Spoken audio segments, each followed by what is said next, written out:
नमस्कार, आपका स्वागत है फटाफट खबरों में। मैं हूं आपके साथ रुचिका जायसवाल। आज हम लेकर आए हैं बिहार के हर छोटे बड़े शहर की सबसे तेज और ताजा खबरें। तो चैनल को सब्सक्राइब कीजिए और वीडियो कहां से देख रहे हैं कमेंट बॉक्स में जरूर बताएं।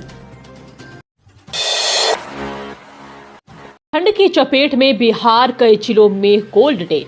राजधानी पटना सहित पूरा बिहार कड़ाके की ठंड से जूझ रहा है।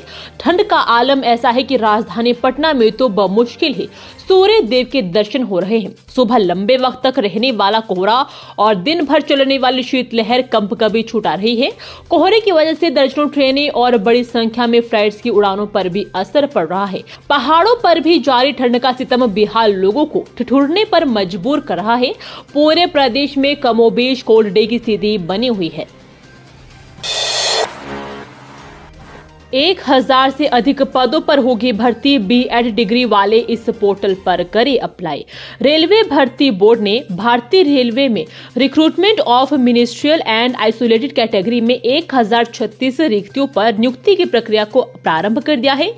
इसके लिए 7 जनवरी से ऑनलाइन आवेदन वेबसाइट rrrbapply.gov.in पर उपलब्ध लिंक के माध्यम से स्वीकार करेगा।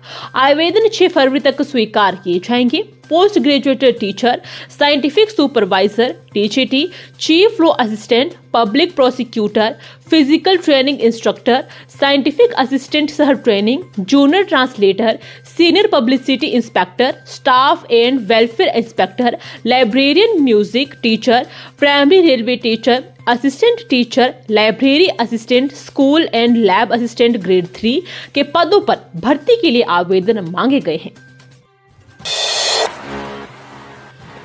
जमीन मालिकों को नीतीश सरकार ने दी खुशखबरी। अब घर बैठे दूर हो जाएगी सबसे बड़ी दिक्कत। जमाबंदी में साधारण त्रुटियों में सुधार के लिए अब आप घर बैठे ऑनलाइन आवेदन कर सकेंगे। राजस्व एवं भूमि सुधार विभाग ने परिमार्जन प्लस नाम से एक नया पोर्टल शुरू किया है। इस माध्यम से रेत अपना नाम, पिता का नाम, जाति के साथ पता आदि में त्रुटि की आसानी से सुधार कर सकेंगे। पोर्टल पर काम करना शुरू कर दिया है। वह रेत इसके माध्यम से त्रुटि में ऑनलाइन सुधार कर सकेंगे।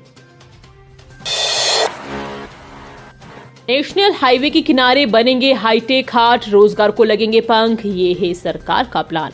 बिहार के ग्रामीण क्षेत्रों में स्वरोजगार के अवसर बढ़ाने के लिए पर्यटन विभाग मिथिला हाट की तर्ज पर राज्य के सभी नेशनल हाईवे के किनारे हाट विकसित करेगा। इसके लिए विभाग ने सभी जिला पदाधिकारी को पत्र लिखकर हाईवे के किनारे स्थित आहर पोखर झील के आसपास होने वाली ऐसी जमीन की सूची मांगी है जहां सुलभ परिवहन सुविधा के कारण उसे आसानी से हाट के रूप में विकसित किया जा सके।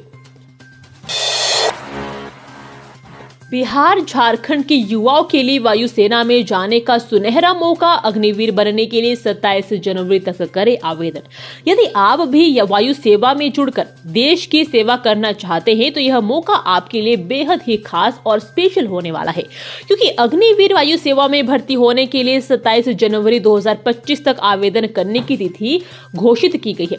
समय निकलने से पहले आप भी यदि इस अग्निवीर वायु सेना में आवेदन करने की कैटेगरी में आते हैं तो तमाम चीजों को देखते हुए आप भी आवेदन कर सकते हैं। इस पर विस्तृत जानकारी देते हुए सूचना जनसंपर्क पदाधिकारी दरभंगा के द्वारा बताया गया कि विंग कमांडर अरविंद सिंह रावत द्वारा पत्र के माध्यम से बताया गया कि बिहार और झारखंड राज्य से वायु भारतीय सेना में एयरमैन का चयन और नामांकन के लिए प्रक्रिया शुरू की जाएगी। बीपीएससी 17वीं प्रारंभिक परीक्षा का रिजल्ट कब होगा जारी? आसानी से इसे कर पाएंगे चेक। बिहार में बीपीएससी 17वीं प्रारंभिक परीक्षा को लेकर कथित अनियमितताओं और गड़बड़ियों पर विवाद जारी है।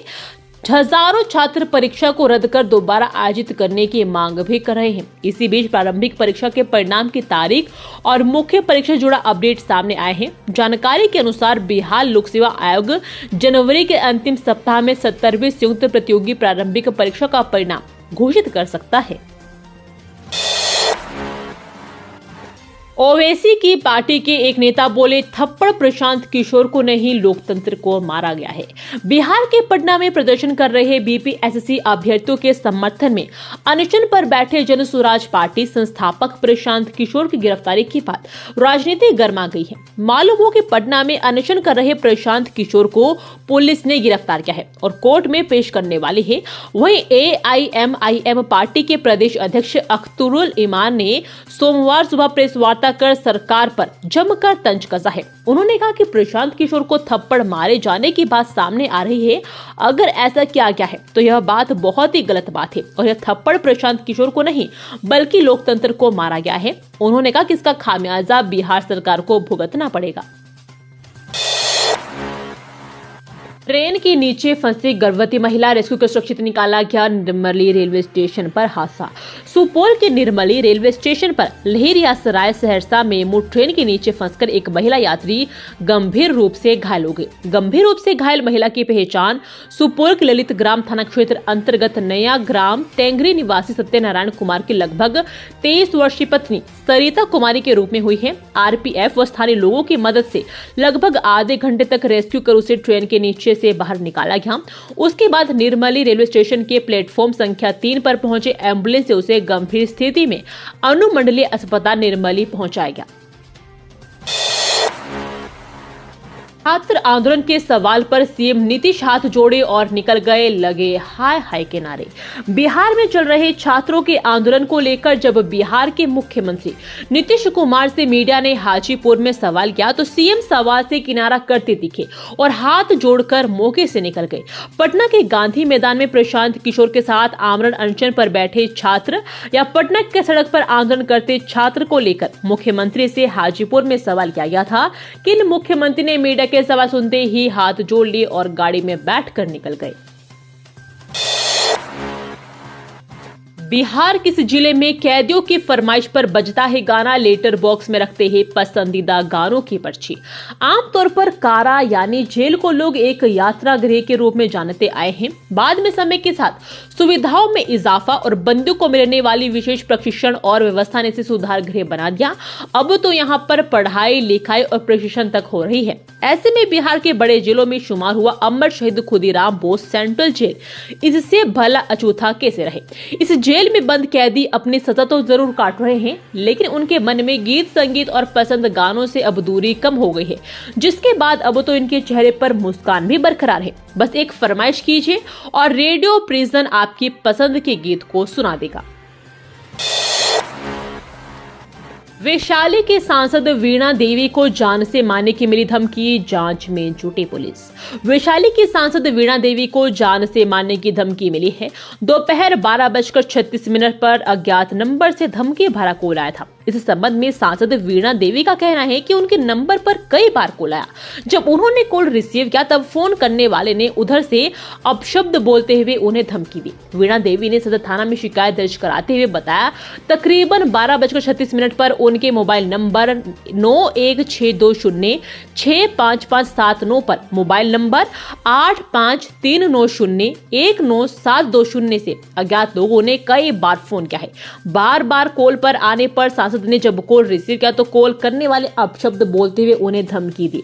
पुलिस कॉल करने वाले नंबर के CDR और लोकेशन के आधार पर छानबीन कर रही है। बिहार के 100 पैक्स अध्यक्षों पर होगा FIR, चुनाव लड़ने पर भी पाबंदी, जाने आरोप। पैक्स मतदाता सूची में गड़बड़ी करने वाले अध्यक्षों और प्रबंध समिति सदस्यों के खिलाफ कार्रवाई होगी। FIR के साथ ही उनके आगे चुनाव लड़ने पर रोक लगेगी। साथ ही इन पैक्सों की मतदाता सूची सत्यापित करने वाले अधिकारियों की भूमिका की जांच होगी। बिहार निर्वाचन प्राधिकार ने ऐसे अध्यक्षों के खिलाफ कार्रवाई के लिए सहकारिता विभाग को पत्र लिखा है। राज्य में से 103 पैक्स है जिनका चुनाव मतदाता सूची में गड़बड़ी के चलते स्थगित करना पड़ा।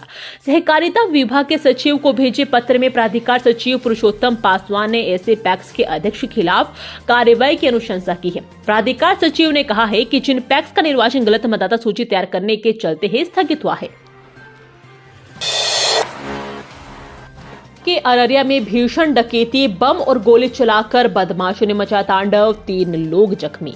अररिया के कुरसा कांटा थाना क्षेत्र में बलचंदा गांव में बीती देर रात को एक किराना दुकान में डकैतों ने तांडव मचाए है। 15 की संख्या में हथियार से लैस अपराधियों ने दुकानदार द्वारा विरोध करने पर गोलीबारी और बमबाजी की, जिसमें दुकानदार के बेटे के बाह में गोली लग गई, जबकि 2 अन्य लोग बम के छर्रे से घायल हो गए हैं। सभी घायलों को पूर्णिया के मैक्स हॉस्पिटल बेहतर इलाज के लिए भेज दिया गया है। ये थी आज की फटाफट खबरें। हम मिलेंगे अगले बुलेटिन में, तब तक के लिए धन्यवाद। जय हिंद।